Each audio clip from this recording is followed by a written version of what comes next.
Hey, good folks. This is Psychology Noir with Dr. Lund. And what I'd like to do is take a look at Letecia Starch. She is the woman who is accused of murdering her stepson. Horrible, horrible case, horrible circumstances. However, this woman is claiming an insanity defense for her court case. And what I'd like to do is take a look at an interview she gave with some press and see what we can see regarding any type of clues or symptoms. Again, this is not diagnosing anyone. We can't do that. There is criteria from the DSM-5 that you have to meet to be diagnosed with mental health disorders, and we're just looking for symptoms that would support the insanity defense. So before I give you a little background of the case, and we listen and watch the interview, which is not very long, if you're new to the channel, I would ask you to subscribe, like, comment on your opinions, what you see, what your thoughts are.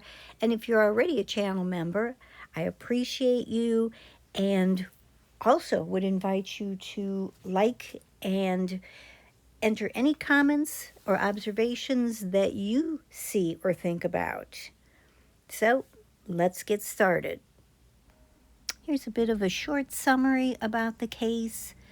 On January 27th, 2020, Letecia Starch called 911 to report her 11-year-old stepson, Gannon, missing. At that time, she reported he went to a friend's house and had not returned. Basically, 2 months after that 911 call, Gannon's remains were found in Pace, Florida, which is near Pensacola, Florida. An autopsy report showed that he had 18 stab wounds, a gunshot wound to his head, which they believe was the fatal injury that killed young Gannon.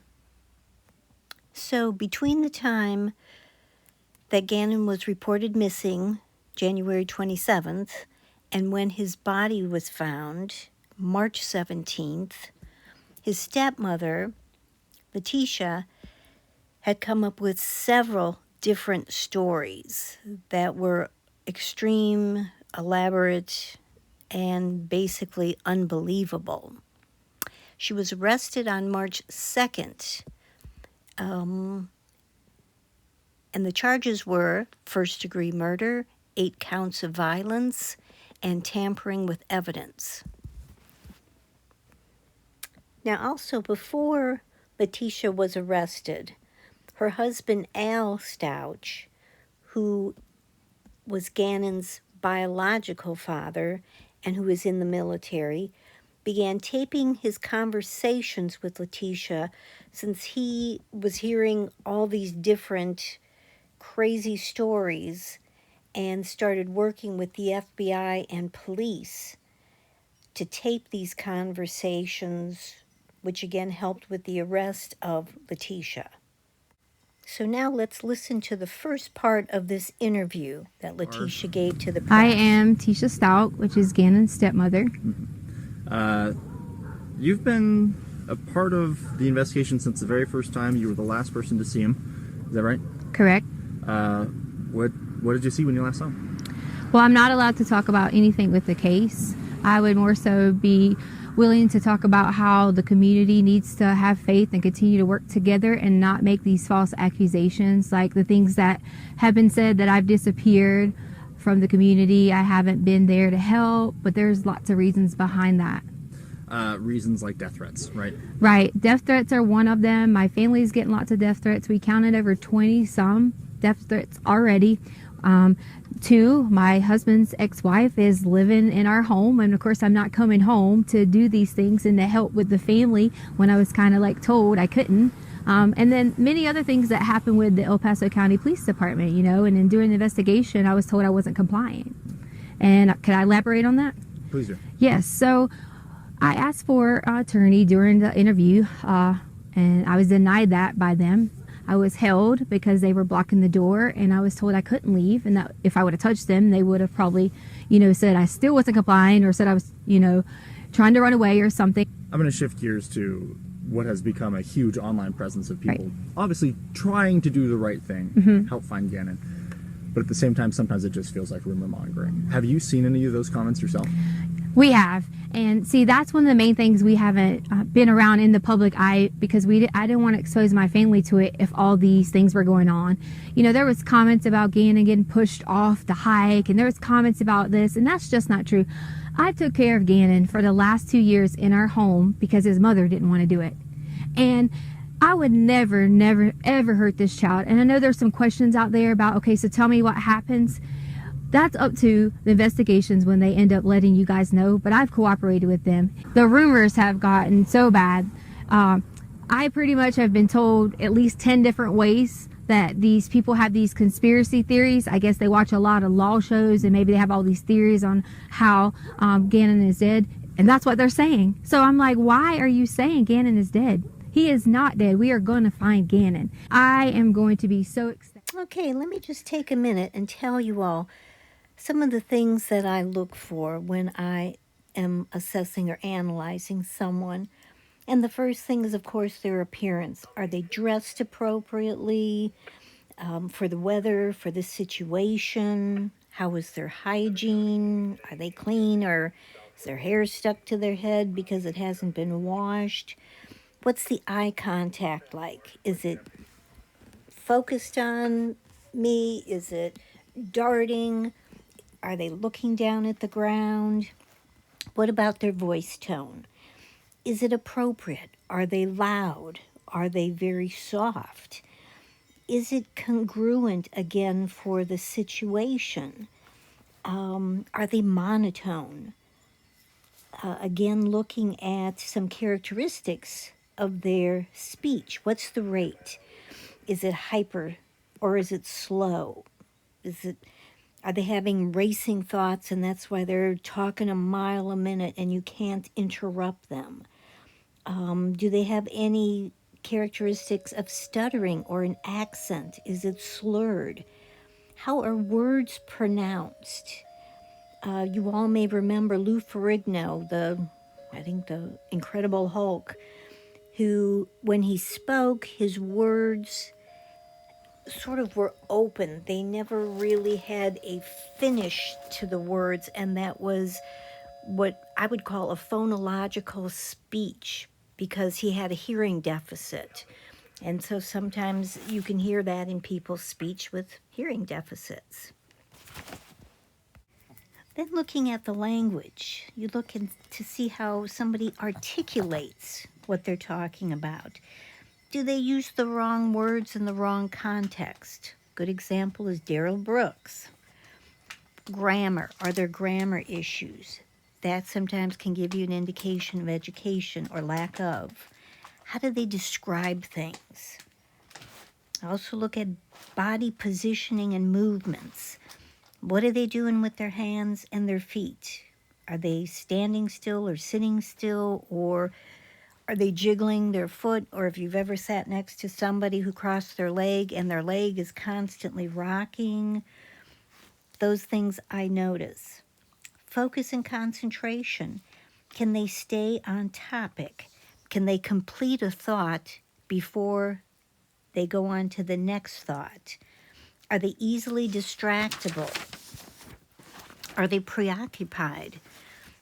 Is somebody guarded? You know there's more that they're not telling you. Or are they very open? In addition, I always listen. Are they talking about things in the past tense, the current tense, mixing the two but doing it appropriately or inappropriately? Then looking at their mood. Is the mood in alignment with the situation, which is called congruent? If it's not, then it's incongruent. Do they anger easily? Are they defensive? What topics make them defensive? Are they seductive? Amber Heard would be a great example of that. Is their mood labile, which means it changes very easily? They go from laughing to crying to anger in a matter of seconds sometimes. Are they depressed? Are they anxious? Then I'm also looking for signs of psychosis. And you may not always get a clear picture by what somebody is saying, but if somebody looks like they're hearing something else, or they stop dead in the middle of a conversation or a sentence, and sometimes even move their head or their ear or their body toward something that they may be hearing, that could be an auditory hallucination, or start laughing inappropriately and become very secretive about the reason for laughing, which doesn't fit the scenario. Or they appear that they're watching something or someone that I can't see but seems to command a lot of attention for them. Or they begin to say something and they stop as if they were reprimanded. And sometimes I have been told that voices will direct them at what to say and what not to say. And so, again, putting each of these categories together as far as what you see, if you notice, the last thing I'm doing is listening to what they're saying. There's so much information in just observing someone, but then finally listening to the content of the information. What's the topic? What really is the main topic? I may ask a question, but they take the scenario someplace else. They may answer the question, but then switch it to something else that either may be more comfortable to talk about or something they feel is more of the major issue than I'm giving the impression what the major issue is. Okay, the first big red flag to me, as well as probably to all of you, is that she's got basically her back and her side to the camera. So there is a lot of the front view that we can't really assess to be able to look at some of the things that I had described earlier about what I would be looking at during this particular interview. So from there, what we have to do is look at the focus of her conversation and what message or messages did she feel the need that she had to get out to the press and then to the public. And my lists that I look at have everything to do with Letecia and nothing to do with Gannon. And remember, at this time during the interview, Gannon was still a missing person. He had not yet been found yet. So she is talking about false allegations being made against her. She's talking about 20 or more death threats made against her and her family. Although she, at this point in time, is estranged from her husband and I believe is living in a different environment. She definitely comments on the ex-wife of her husband living in her home and was told that she couldn't come home to help, as she puts it. So you can already know and get the sense that there's discord in the relationship and discord with the ex-wife that apparently was not there before. She also talks about and makes complaints against the El Paso Police Department and has many complaints about their process, blocking the door so she couldn't get out. But it was against her. Those issues that she brought were the issues that she brought up. She again defends herself against some allegations made on social media saying that she took care of Gannon because his mother didn't want to do it. Again, another dig at the ex-wife. And again, talks about that there are rumors going around about her. So what this basically is an interview to defend herself, not to ask for help to find her stepson. The focus has nothing to do with her stepson. It's all directed at her in one way or another. However, when I look at things that I can hear, like voice tone, quality, those issues, she's articulate, she is clear, she completes her sentences, she describes things well, very clearly.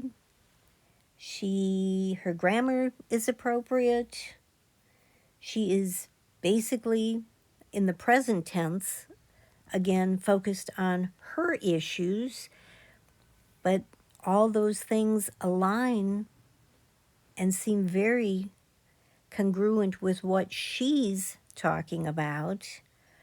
The incongruency comes really in with the focus of the conversation that is very incongruent with a step-parent who has a stepson who is missing.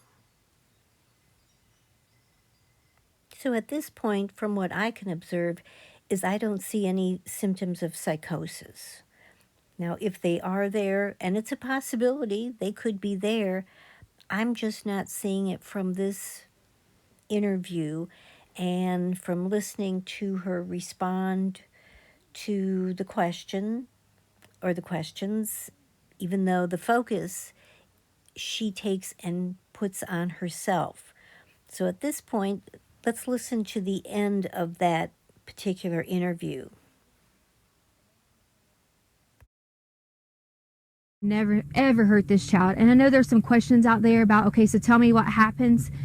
That's up to the investigations when they end up letting you guys know, but I've cooperated with them. The rumors have gotten so bad. I pretty much have been told at least 10 different ways that these people have these conspiracy theories. I guess they watch a lot of law shows and maybe they have all these theories on how Gannon is dead.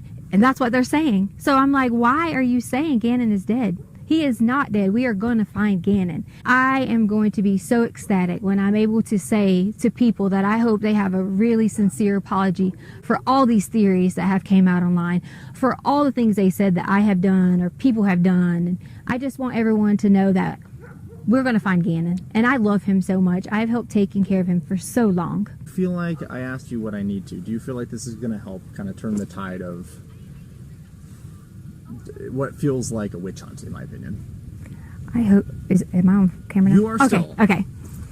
I think that a lot of people can see that I'm not missing and see that I am being cooperative.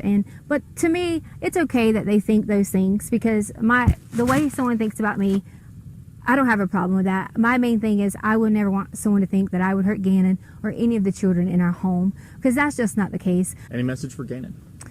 The message for Gannon I have is, Gannon, when you get here, you'll be able to truly tell what happened. And then I really hope I get a sincere apology from everyone who has made all those things.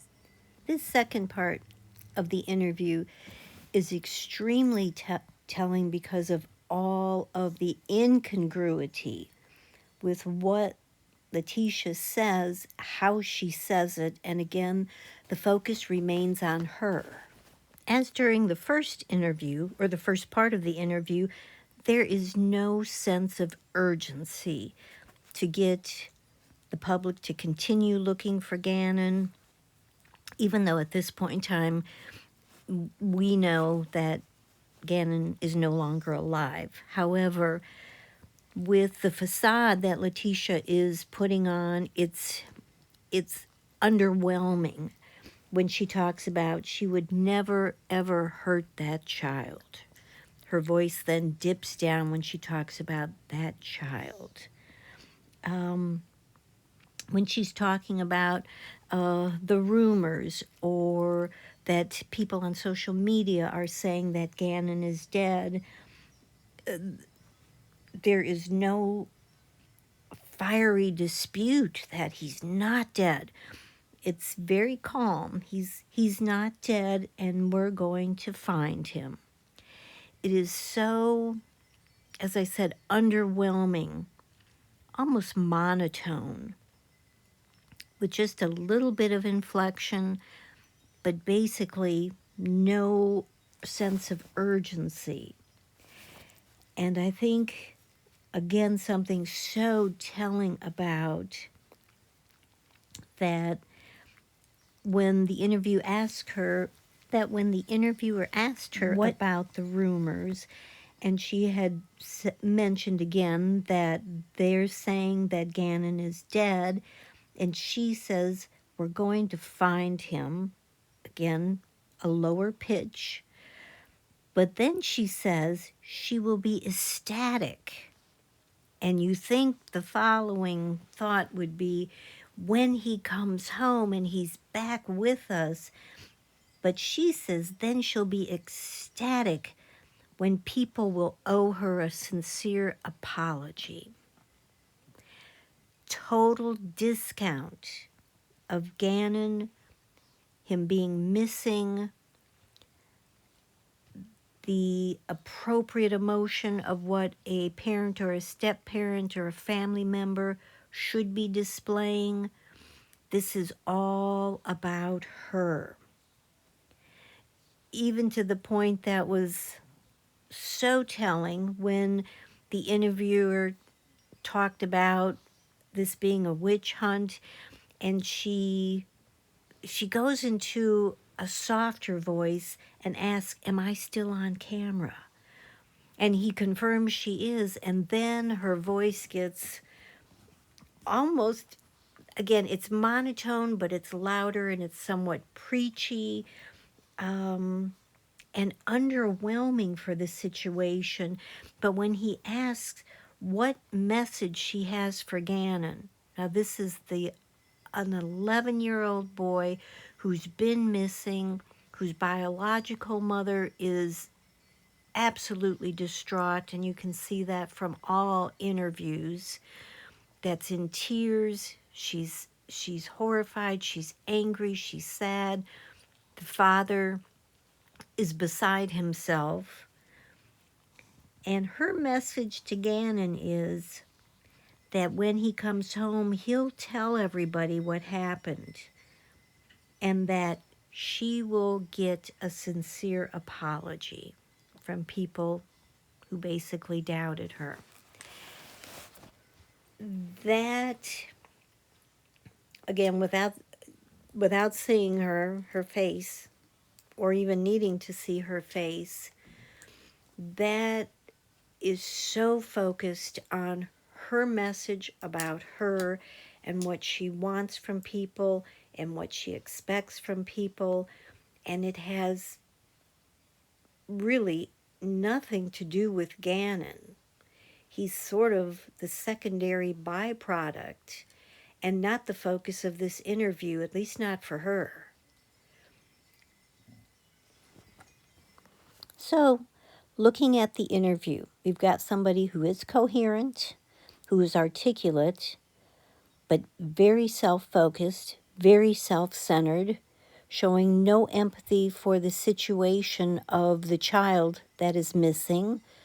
However, she knows he's not coming home. She is very self-aware of her own image and wanting to portray an image to the interviewer. Up to this time, there had been several lies and stories that the interview did not get into, but if you're watching the court case, you've heard some of the phone calls that are just absolutely confusing as to, of course, the stories that she's making up now that we know that she was the person who killed Gannon. However, when you look at the issue of an insanity defense, at least for Colorado and most states, it's someone who's acting under a mental defect that they cannot tell right from wrong at the time of the crime. And so that to me would mean somebody who is psychotic, delusional, maybe suffering some horrific abreaction from PTSD. However, the way how Letecia comes across in the interview, with again, so self-absorbed with her image and people who will owe her an apology, and all that comes with it to prove herself that she has taken care of this child and the ex-wife is not wanting to, and all the shade she's thrown at the ex-wife and the El Paso Police Department and people on social media, again, having nothing to do with the status of her stepson. When you put that picture together, that really, to me, rings more personality disorder, something like borderline personality disorder, antisocial personality disorder, narcissistic personality disorder, or traits of any of those personality disorders. But of course, I can't diagnose her because I'm not evaluating her personally. But as far as something psychotic, where somebody may not know the difference between right and wrong at the time of the crime, I don't hear it and I don't see it. Again, it's just a snapshot of a point in time. It's not a full evaluation. I don't know her past history, if she ever had any kind of psychotic issue prior to this, or postpartum depression with any of her kids. She does have, I believe, 2 biological children. So I don't have a good historical background, a psychiatric background on this woman. But at this point in time, I haven't seen anything that would strike me as, there is psychosis or a delusion. She thinks, Gannon was a devil and she had to free him and free his soul, or some of the delusional stories that people will believe at the time of their psychosis or delusional period of time. I'm not hearing it and I don't see it. So it'll be interesting to continue to follow the trial to get more of her past history, which sounded very manipulative with the husband. A lot of lying, a lot of making up stories. That seems to be relevant for her past history, which again is more indicative of personality disorders than perhaps anything of a schizophrenic psychotic disorder or even a schizotypal disorder. So we'll continue watching and seeing how this defense is going to work. And again, I think it'll be extremely interesting is because she's claiming an insanity defense, they will have to have evaluators and expert opinion come in to talk about what their findings were from evaluations of Letecia to support their idea that she was insane, at least at the time of the crime. So, folks, interesting case as they all are, with all bizarre twists and turns and always the dark side. But thank you for listening. Please leave me your thoughts and your comments, and any additional information you may be aware of. And we will continue to watch the trial and see what happens, especially with this defense of basic insanity. So, everybody, thank you again, and I'll see you at the next video.